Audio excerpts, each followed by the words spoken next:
పదవులు ఇస్తామంటే ఒక్క పార్టీ, పదవులు వస్తాయంటే మరో పార్టీ, ఇలా మూడు పార్టీలు మారడమే కాకుండా టీడీపీ అధినేత చంద్రబాబును తీవ్రంగా దుర్భాషలాడి కేసులు వేసి కార్యకర్తలను ఇబ్బంది పెట్టిన కన్నా లక్ష్మీనారాయణకు సత్తెనపల్లి ఇన్ఛార్జి పదవి ఇవ్వటమేంటి? ఇన్ఛార్జి పదవిపై నిర్ణయం తీసుకునే విధానం కరెక్ట్ కాదని దివంగత నేత కోడెల శివప్రసాదరావు తనయుడు కోడెల శివరాం అధిష్టానంపై భగ్గుమన్నారు. కోడెల కార్యాలయంలో నుండి స్థానిక ఎన్టీఆర్ భవన్ వరకు నాయకులు కార్యకర్తలతో ర్యాలీగా వెళ్లి అక్కడ పాత్రికేయుల సమావేశం నిర్వహించారు. శివరాం మాట్లాడుతూ కోడెల కుటుంబంపై కుట్ర జరుగుతోందని, సొంత పార్టీ నేతలే అధినేత చంద్రబాబును కలవకుండా అడ్డుకుంటున్నారని మండిపడ్డారు.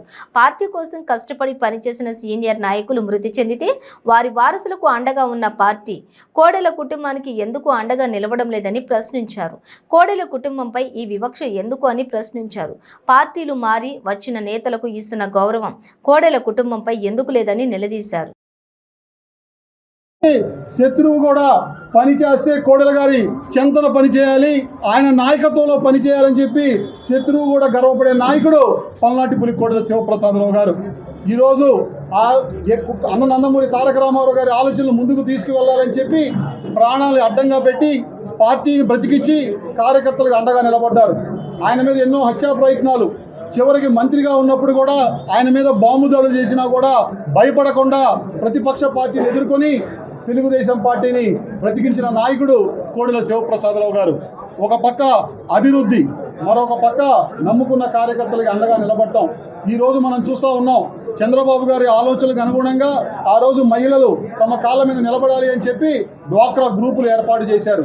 అంతేకాకుండా నరసరావుపేట సత్తెనపల్లి నియోజకవర్గంలో కనపడుతున్న ప్రతి అభివృద్ధి కార్యక్రమం కోడెల శివప్రసాదరావు గారు చేసిన కార్యక్రమం అని చెప్పడానికి తెలుగుదేశం పార్టీ కుటుంబ సభ్యులుగా గారు ఆలోచనతో రాజకీయాల్లోకి తీసుకువచ్చి తనను నమ్మి ముందుకు తీసుకువెళ్ళిన అన్నగారి రుణం తీర్చుకున్న నాయకుడు కోడెల శివప్రసాదరావు గారు. అన్నగారి ఆలోచనలు, అన్నగారి కళలు నెరవేర్చాలని చెప్పి ఆ రోజు బసవతారకం గారు క్యాన్సర్ వ్యాధితో చనిపోతే ఆయన పేరుతో క్యాన్సర్ ఆసుపత్రి స్థాపించి ఈరోజు ఎంతో మంది పేదలకి బాలకృష్ణ గారి సారథ్యంలో ముందుకు వెళ్తుంది. భారతదేశంలో ఉన్నతమైన ప్రమాణాలతో నడపగలుగుతుందంటే దానికి పునాది వేసిన నాయకుడు కోడెల శివప్రసాదరావు గారు. నందమూరి తారక రామారావు గారు చనిపోయిన తర్వాత కూడా ఆయన నమ్మి రాజకీయాల్లోకి వచ్చి ఆయన రుణం తీర్చుకోవడం కోసం ఎక్కడా లేని విధంగా తారక రామ సాగర్ పేరుతో నందమూరి తారక రామారావు గారి విగ్రహాన్ని ఏర్పాటు చేసి ఒక శిష్యుడిగా తన గురువు మీద ఉన్న అభిమానాన్ని చాటుకున్న నాయకుడు కోడెల శివప్రసాదరావు గారు.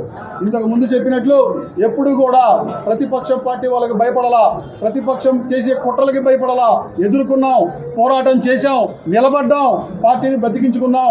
మా కుటుంబంలో ఎప్పుడు కూడా బయటికి వెళ్తే మరలా ఇంటికి తిరిగి వస్తారనే నమ్మకం, ధైర్యం, భరోసా లేనప్పుడు కూడా పార్టీ కోసం మా కుటుంబం ఒక త్యాగానికి సిద్ధపడింది.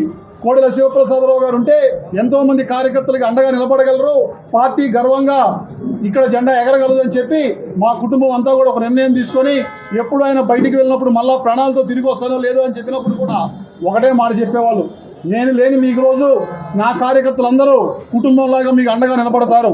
కార్యకర్తలే నా కుటుంబం. రాజకీయాల కన్నా కూడా ప్రతి ఒక్క కార్యకర్తని ఒక తోబట్టులాగా, ఒక సోదరులాగా భావించి వారి జీవితంలో ఉన్నత స్థానంలోకి వెళ్ళడానికి పాటుపడిన నాయకుడు కోడెల శివప్రసాదరావు గారు. కోడెల శివప్రసాదరావు గారి మరణం ఈరోజు మనందరికీ తెలుసు. ప్రభుత్వం మారిన తర్వాత తెలుగుదేశం పార్టీని బలహీనపరచాలన్నా, తెలుగుదేశం కార్యకర్తల మనోధైర్యాన్ని దెబ్బతీయాలన్నా దానికి టార్గెట్ కోడెల కుటుంబం. కోడెల శివప్రసాదరావు గారిని వేధించి అక్రమ కేసులు బనాయిస్తే తెలుగుదేశం పార్టీ కార్యకర్తలు భయపడతారని చెప్పి ఈ ప్రభుత్వం ఒక దుర్మార్గానికి ఒడిగట్టింది. ఈరోజు నేను అడుగుతా ఉన్నాను, మా మీద పెట్టిన ఎన్నో అక్రమ కేసులు ఇప్పటికీ 4 సంవత్సరాలు పూర్తిగా వస్తూ ఉంది. ఒక్క దాంట్లో అయినా మీరు నిరూపించగలిగారా? ఒక్కడైనా మీరు అరెస్ట్ చేయగలిగారా? ఒక్క దాంట్లో అయినా మీరు ఛార్జీ షీట్ ఫైల్ చేయగలిగారా? ఒక రాజకీయ కక్షతో, రాజకీయ దురుద్దేశంతో మా కుటుంబం మీద పెట్టిన కేసులు దేనికి పనికిరానివిగా వాళ్ళు తేల్చబడతా ఉన్నాయి. ఒక్కటి అడుగుతూ ఉన్నాను, ఆ రోజు కోడెల గారు చనిపోయి